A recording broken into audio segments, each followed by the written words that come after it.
Hello friends. अभी हम जो देख रहे हैं वो स्टोरेज क्लासेस का टॉपिक है। स्टोरेज क्लासेस सी लैंग्वेज में बहुत इम्पोर्टेंट टॉपिक है। जैसे अलग अलग स्टोरेज क्लासेस होते हैं। नाम है auto storage, register storage, static storage और ग्लोबल स्टोरेज। ये जो अलग अलग क्लासेस है, ये कैसे क्यों हुए हैं क्लासेस, यानी उसके लिए क्या क्वेश्चंस है, क्या रीजंस है। तो यहाँ पे हमने कुछ लिस्ट आउट करके दिए हैं। तो चारों स्टोरेज क्लासेस जैसे auto storage, register storage, static storage और ग्लोबल स्टोरेज को आपको 4 सवाल पूछने हैं। पहला सवाल है व्हाट इज इनिशियल वैल्यू। मतलब अगर आप कहते हो कि ये वेरिएबल है और तो ऑटो स्टोरेज है या रजिस्टर स्टोरेज है या स्टैटिक है, तो आपको पहला सवाल पूछना है उसको व्हाट इज इनिशियल वैल्यू। अगर उसको आप वैल्यू नहीं देते हो तो बाय डिफॉल्ट उसकी वैल्यू क्या आती है। तो इसका कंसेप्ट समझेंगे कैसे है। जैसे यहाँ पे हमने दिखाया है, जैसे g is equal to 9, f is equal to 7। अब f कहाँ डिक्लेयर किया है? मेन के ऊपर डिक्लेयर किया है। g कहाँ डिक्लेयर किया है? वो मेन के अंदर डिक्लेयर किया है। इसको हमने बोला ऑटो स्टोरेज। ऑटो नहीं लिखा तो भी चलता है, बाय डिफॉल्ट वो ऑटो ही होता है। तो ऑटो स्टोरेज के लिए तो कैसे पढ़ेंगे? g is a variable of type integer having value 9। तो जो 9 वैल्यू अगर नहीं दी होती तो ये बाय डिफॉल्ट क्या वैल्यू आती? तो इसको हम कहते हैं what is initial value of that variable. तो अगर इसको वैल्यू ही नहीं दी होती तो क्या आता? तो जीरो आता है या गार्बेज आता है। तो ये आपका पहला सवाल है। तो ये बाहर डिफाइन कर दे, वेरिएबल को डिक्लेयर करते हो तो इसको बोलते हैं ग्लोबल या एक्सटर्नल स्टोरेज। और ये अंदर आ गया तो ये ऑटो है। यहाँ पे लिखा हमने ऑटो, इधर स्टैटिक लिखा है। तो 4 सवाल हम पूछ रहे थे। तो पहला सवाल है व्हाट इज इनिशियल वैल्यू। तो ऑटो स्टोरेज के लिए क्या आंसर आएगा? गार्बेज। मतलब क्या होगा? अगर आपने वेरिएबल को वैल्यू दी नहीं तो क्या वैल्यू आएगी मालूम नहीं, दैट इज कुछ भी वैल्यू आ सकती है, दैट इज अ गार्बेज। तो ये दो के लिए गार्बेज आंसर है। तो रजिस्टर स्टोरेज के लिए भी गार्बेज आएगा। स्टैटिक के लिए गार्बेज नहीं आएगा, आंसर आएगा 0। और ग्लोबल के लिए आंसर आएगा 0। मतलब अगर आपने उसको वैल्यू नहीं दी बाय डिफॉल्ट तो उसकी वैल्यू कितनी आएगी? 0। तो क्या क्या हो गया? Auto storage, register storage, static storage and global storage को हमने पहला सवाल पूछा है व्हाट इज इनिशियल वैल्यू। अगर उसको वैल्यू नहीं दी वेरिएबल को तो उसकी वैल्यू क्या आएगी? तो ऑटो स्टोरेज और रजिस्टर स्टोरेज में कितना आता है? गार्बेज। गार्बेज मतलब उसको वैल्यू नहीं देंगे तो उसकी वैल्यू कुछ भी आ सकती है, that is unknown. But static के लिए क्या आएगा शब्द? 0। स्टैटिक अगर आपने वैल्यू नहीं दी तो भी 0 आएगा, ग्लोबल के लिए भी वैल्यू 0 आएगा। मतलब जिससे यहाँ पे देखो ये g की वैल्यू 9 है और यहाँ पे अगर आपने नहीं दी होती तो गार्बेज आएगी, बट यहाँ पे वो 0 आएगी और यहाँ पे भी वेरिएबल की वैल्यू 0 आएगी। That is importance of the static and global storage. अभी दूसरा सवाल देखो क्या पूछा हमने, वेयर इट गेट स्टोर्ड। मतलब वो कहाँ स्टोर्ड होगा। तो कहाँ कहाँ स्टोर होता है हमें मालूम है, कंप्यूटर के अंदर डिफरेंट पार्ट्स है, रैम के अंदर, प्रोसेसर के अंदर। तो अगर आपका जो डेटा जो ये है, दैट इज अ डेटा, वो कहाँ स्टोर होने जा रहा है। सो दैट इज मतलब कहाँ स्टोर हो रहा है। तो वो आपका जो डेटा है वो स्टोर्ड अगर रैम के अंदर हो रहा है तो हम उसे क्या कहेंगे।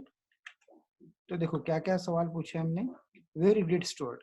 तो अगर वो रैम के अंदर स्टोर होता है या प्रोसेसर के अंदर स्टोर होता है, सभी डेटा कहाँ पे स्टोर होता है? रैम के अंदर, टेम्पररी रैम के अंदर।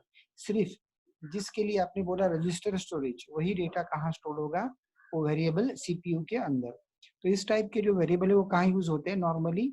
अगर सैटेलाइट के लिए अगर आपको कंप्यूटर यूज करना है जहाँ बहुत स्पीड से काम करना जरूरी है और वो variable RAM to memory, memory से रैम में, मतलब RAM to processor, processor to RAM में जो टाइम लगता है जाने आने का वो भी कम लगे, तो उसके लिए आप क्या यूज करते हो? That is a CPU storage, that is a register storage. तो इससे क्या हो जाएगा? स्पीड बहुत हाई आ जाती है।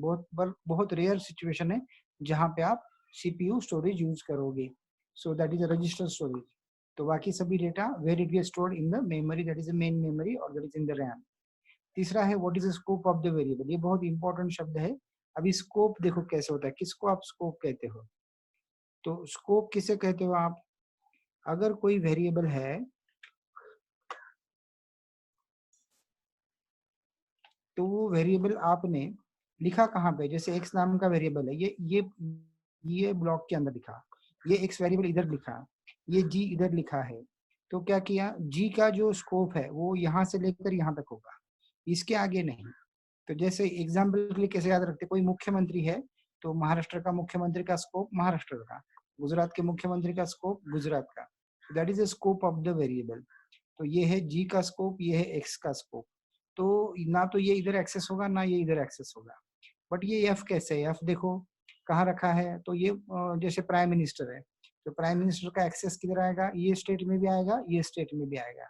सो दैट इज अ ग्लोबल और एक्सटर्नल स्टोरेज। तो ये लिखा कहाँ पे वेरिएबल देखा आपने, मेन के भी बाहर। तो इसको हम कहते हैं स्टोरेज। तो ये एफ का एक्सेस इधर भी आएगा इधर भी आएगा।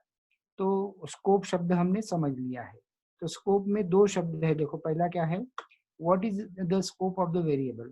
तो अगर आपने ऑटो स्टोरेज बोला तो कहाँ पे आएगा ये, लोकल टू द ब्लॉक। मतलब याद रखो कि लोकल मतलब उसी एरिया में, मतलब ये यहाँ से लेकर यहाँ तक ही उसका एक्सेस है, मतलब इधर नहीं, और ये वेरिएबल का इधर नहीं, या फिर ये वेरिएबल का इधर नहीं, बट ये एफ का हर फंक्शन के अंदर।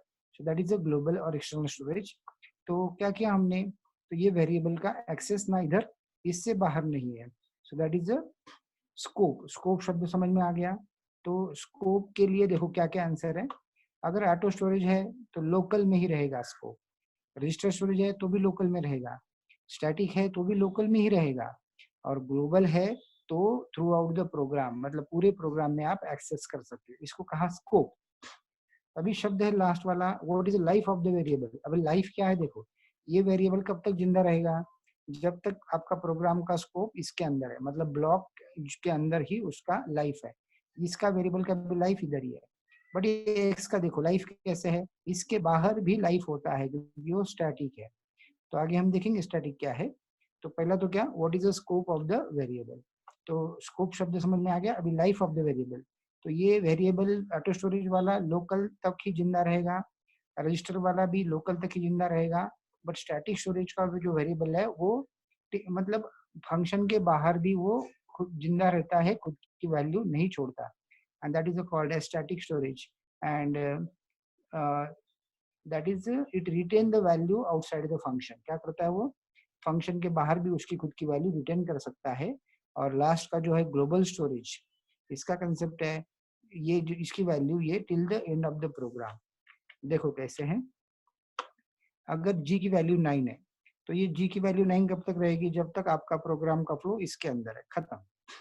एक्स की वैल्यू, ये प्रोग्राम का स्कोप जब तक यहाँ तक है तभी एक्स की वैल्यू रहेगी। बट यहाँ पे एक्स की वैल्यू 1, बाद में प्लस प्लस 2, तो ये जो चेंज किया आपने तो ये बाद में रिटेन रहेगा, it retain the value outside the function या ब्लॉक। तो एग्जांपल देखो, चेंज नाम का फंक्शन मैंने 3 बार कॉल किया है यहाँ पे, तो ये आंसर आएगा x equal to 1 print x and x plus plus. तो 1 हो गया, फिर से 1, फिर से 1। क्यों 1 हो रहा है, पहले कॉल किया तब ये प्रिंट हो गया प्लस प्लस हो गया, फिर से यहाँ पे आएंगे फिर से 1 होगा, फिर से यहाँ पे आएंगे फिर से 1 होगा। इसको हम कहते हैं रीइनिशियलाइजेशन।